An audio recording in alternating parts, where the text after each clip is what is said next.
Hi hello my dear students,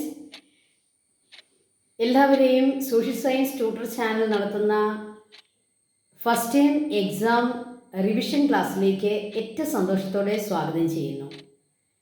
നമ്മൾ ഇന്ന് revise ചെയ്യുന്നത് കൺസ്യൂമർ റൈറ്റ്സ് ആൻഡ് പ്രൊട്ടക്ഷൻ്റെ മൂന്നാമത്തെ നമ്മുടെ റിവിഷൻ ക്ലാസ്സാണ്. ഇന്ന് നമ്മുടെ റിവിഷനിൽ ഞാൻ 3 ക്വസ്റ്റ്യൻസ് ആണ് നിങ്ങളുടെ പ്രത്യേക പരിഗണനയ്ക്കായി നിങ്ങൾ പ്രത്യേകം പഠിക്കാനായി തരുന്നത്. ഒന്നാമത്തെ ക്വസ്റ്റ്യൻ 2019 കൺസ്യൂമർ പ്രൊട്ടക്ഷൻ ആക്ട്. നമുക്കറിയാം ഏറ്റവും അവസാനം വന്ന കൺസ്യൂമർ പ്രൊട്ടക്ഷൻ ആക്ട് ആണ് 2019. അപ്പോൾ 2019 കൺസ്യൂമർ പ്രൊട്ടക്ഷൻ ആക്ടിൻ്റെ features. What are the features of the consumer protection act 2019? 1986 ആദ്യമായി കൺസ്യൂമർ പ്രൊട്ടക്ഷൻ ആക്ട് കൊണ്ടുവന്നപ്പം അവിടെ ഒറ്റ കാര്യമേ നമുക്ക് പഠിക്കാനുള്ളൂ. എന്താണ്? കൺസ്യൂമർ കോർട്ടുകൾ സെപ്പറേറ്റ് സ്ഥാപിച്ചു എന്നുള്ളത്. എന്നാൽ 2019 കൺസ്യൂമർ പ്രൊട്ടക്ഷൻ ആക്ട് കുറച്ചുകൂടി മോഡിഫൈ ചെയ്തപ്പോൾ അവർ പ്രത്യേകം ശ്രദ്ധിച്ച ഒരു കാര്യം നമ്മുടെ ഓൺലൈൻ ഷോപ്പിംഗാണ്. അതായത് ഇ കൊമേഴ്സ് എന്ന് പറയും അല്ലേ, ഇ കൊമേഴ്സാണ്. പക്ഷേ അതിന് കുറച്ച് ഫീച്ചേഴ്സ് ഉണ്ട്. കുറച്ചുകൂടി ആ ആക്ട് കുറച്ചുകൂടി സൂപ്പറാക്കി അല്ലേ, അത് കുറച്ചുകൂടി നല്ലതാക്കി. അപ്പോൾ അതിൻ്റെ ഫീച്ചേഴ്സ് ഒന്ന് പഠിച്ചോളാം. 2019 കൺസ്യൂമർ പ്രൊട്ടക്ഷൻ ആക്ടിൻ്റെ ഫീച്ചേഴ്സ്. സെക്കൻഡ് ക്വസ്റ്റ്യൻ, നമുക്കറിയാം നമ്മുടെ ഈ ചാപ്റ്ററിൻ്റെ ഏറ്റവും പ്രധാനപ്പെട്ട കീ വേർഡാണ് റൈറ്റ്സ്, കൺസ്യൂമർ റൈറ്റ്സ്. അപ്പോൾ അതൊരു ക്വസ്റ്റ്യൻ പഠിക്കേണ്ടതല്ലേ, അത് ഇമ്പോർട്ടൻ്റ് ആണ്. What are the rights of consumers? Consumer rights, എല്ലാ കൺസ്യൂമർ റൈറ്റ്സും പഠിക്കുക. ഓക്കെ, അപ്പോൾ റൈറ്റ്സിൻ്റെ ടൈറ്റിൽ മാത്രം പഠിച്ചാൽ പോരാ, ആ ഓരോ ടൈറ്റിലിൻ്റെയും ഉള്ളിൽ എന്തുണ്ടെന്ന് കൂടി ഒന്ന് പഠിച്ചോണം. ഇനി ഒരു 5 മാർക്ക് 6 മാർക്ക് ക്വസ്റ്റ്യൻ വന്നാലും നമുക്ക് നന്നായിട്ട് എഴുതാൻ പറ്റണം. അപ്പോൾ അതിനകത്ത് rights to safety, rights to choose, right to know, right to seek redressal, right to consumer education. അപ്പോൾ കൺസ്യൂമർ എഡ്യൂക്കേഷൻ വരെയുള്ള കാര്യങ്ങളാണ് റൈറ്റിനകത്ത് വരിക. കൺസ്യൂമർ റൈറ്റ്സ് നമുക്കറിയാം മെയിൻ ഒരു കീവേഡാണ്. നമ്മുടെ ചാപ്റ്ററിൻ്റെ പേര് തന്നെ എന്താണ്? കൺസ്യൂമർ റൈറ്റ്സ് ആൻഡ് പ്രൊട്ടക്ഷൻ എന്നാണ്. ഓക്കെ, അപ്പോൾ ആ റൈറ്റ്സ് നമ്മൾ പഠിച്ചു വെക്കണം. സോ ഫസ്റ്റ് ക്വസ്റ്റ്യൻ ഏതാണ് ടീച്ചർ പറഞ്ഞത്? 2019 കൺസ്യൂമർ പ്രൊട്ടക്ഷൻ ആക്ടിൻ്റെ ഫീച്ചേഴ്സ് എല്ലാം പഠിക്കുക. രണ്ടാമത് ഞാൻ തന്ന ക്വസ്റ്റ്യൻ ഏതാണ്? Which are the rights of consumers, rights of consumers. ഇനി മൂന്നാമത്തെ ക്വസ്റ്റ്യൻ, നമ്മുടെ കൺസ്യൂമർ കോർട്ടുകൾ അത് ഏതൊക്കെ ലെവലിലുണ്ട്? Which are the different levels of consumer courts and അവരുടെ എന്താണ് ഏത് തുക വരെ അല്ലെങ്കിൽ ഏത് ലെവൽ വരെ അവർക്ക് പവർ ഉണ്ടെന്നുള്ളൂടി ഒന്ന് പഠിക്കുക. ഇപ്പം നമുക്കറിയാം ഡിസ്ട്രിക്ട് കോർട്ടുകളാണ് ഫസ്റ്റ്, അത് കഴിഞ്ഞ് അതിന് മുകളിൽ സ്റ്റേറ്റ് ഉണ്ട്, അതിന് മുകളിൽ നാഷണലുണ്ട്, ഏറ്റവും മുകളിലായി സുപ്രീം കോർട്ടുണ്ട് അല്ലേ.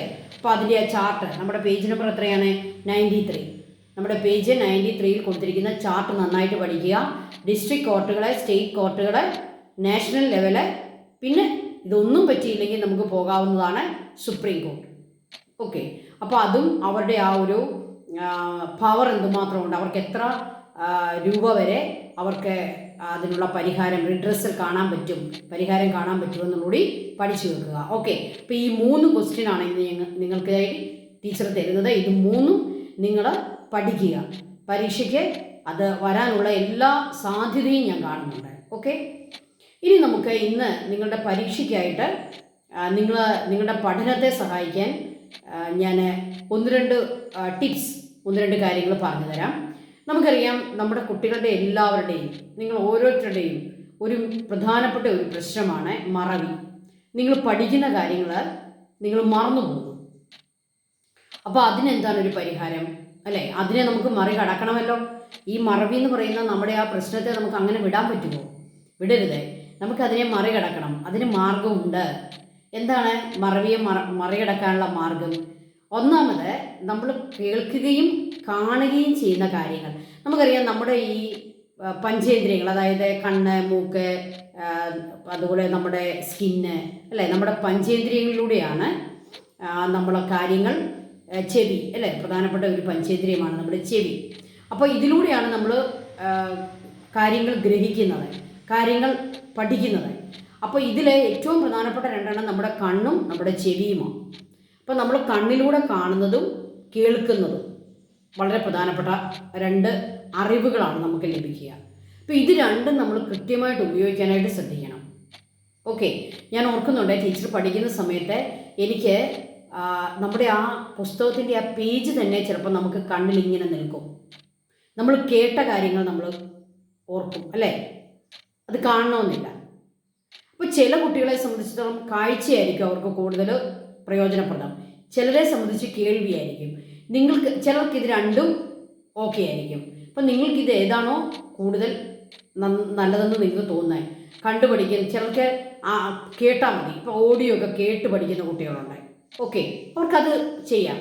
ഇപ്പം നമ്മുടെ ഇതുപോലുള്ള ക്ലാസ്സുകളൊക്കെ നിങ്ങൾക്ക് പല പ്രാവശ്യം കേട്ട് പഠിക്കാം. ഇനി നിങ്ങളുടെ നോട്ട്ബുക്കിലെ നിങ്ങളുടെ ടെക്സ്റ്റിലെ കാണുന്ന കാര്യങ്ങൾ നിങ്ങളുടെ കണ്ണ് അതിൻ്റെ ഫോട്ടോ എടുത്ത് സൂക്ഷിച്ചു വെച്ചോളൂ. ഓക്കെ, അപ്പോൾ അതും നിങ്ങൾക്ക് നല്ലതാണ്. ഇനി ഒരു കാര്യം ഇതാണ്, റിപ്പീറ്റ് ചെയ്യണം. റെപ്പറ്റീഷൻ വളരെ പ്രധാനപ്പെട്ടതാണ്. നമ്മുടെ ഓർമ്മ നിലനിർത്താൻ നമുക്ക് ഏറ്റവും പ്രധാനപ്പെട്ടതാണ് നമ്മുടെ റെപ്പറ്റീഷൻ, റിപ്പീറ്റ് ചെയ്യുക. നമുക്കറിയാം,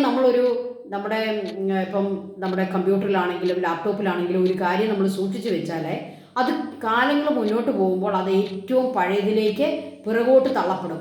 പുതുതായിട്ട് നമ്മൾ കൊടുക്കുന്ന കാര്യങ്ങളാണ് മുൻപിലേക്ക് വരിക അല്ലേ. നമ്മൾ എന്തെങ്കിലും സെർച്ച് ചെയ്യുമ്പോൾ ആദ്യം കയറി വരുന്നത് എന്താണ്? ഏറ്റവും അടുത്ത കാലത്ത് നമ്മൾ ചെയ്ത കാര്യങ്ങളാണ് സെർച്ച് ചെയ്യുമ്പോൾ കയറി വരുന്നത്. പഴയ കാര്യങ്ങൾ നമുക്ക് സെർച്ച് ചെയ്തെടുക്കണമെങ്കിൽ അതിന് ടൈം എടുക്കും അല്ലേ.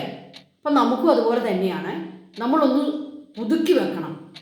അതുകൊണ്ടാണ് പരീക്ഷ എടുക്കുന്ന സമയത്ത് റിവിഷന് വളരെ പ്രാധാന്യമുണ്ടെന്ന് പറയുന്നത്.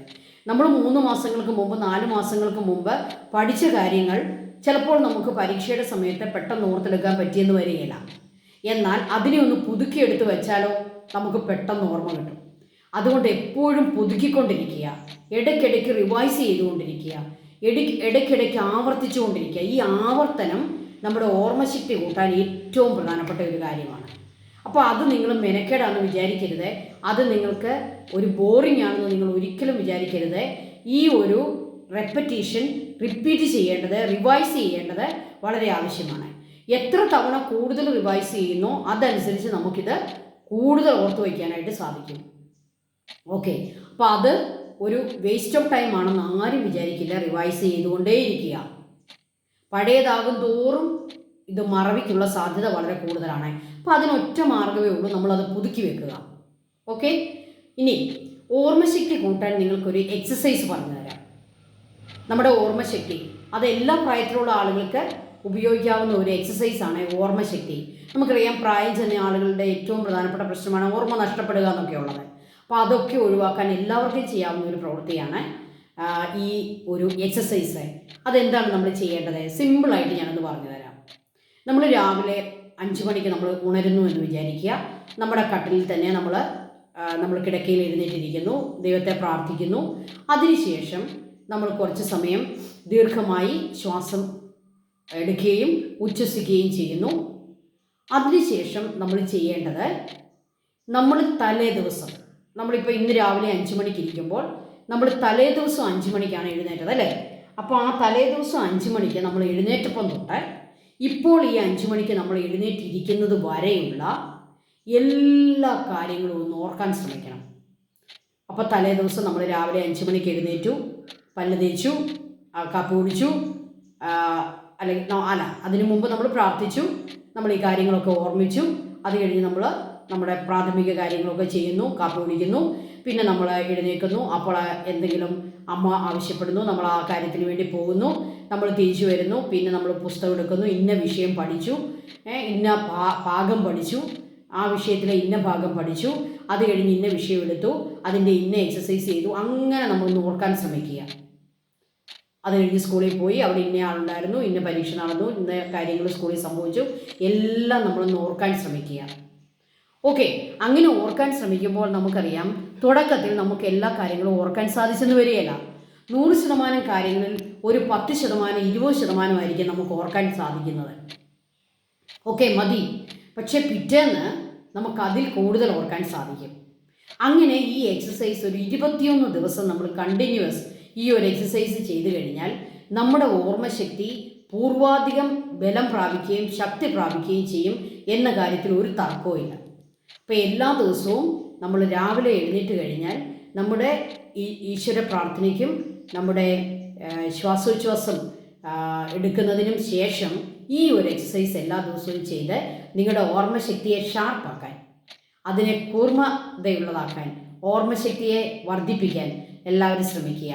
എല്ലാവർക്കും ഈ പരീക്ഷയ്ക്ക് നല്ല വിജയം ഉണ്ടാകട്ടെ എന്ന് ടീച്ചർ ആശംസിക്കുന്നു, പ്രാർത്ഥിക്കുന്നു. May God bless you all. Thank you.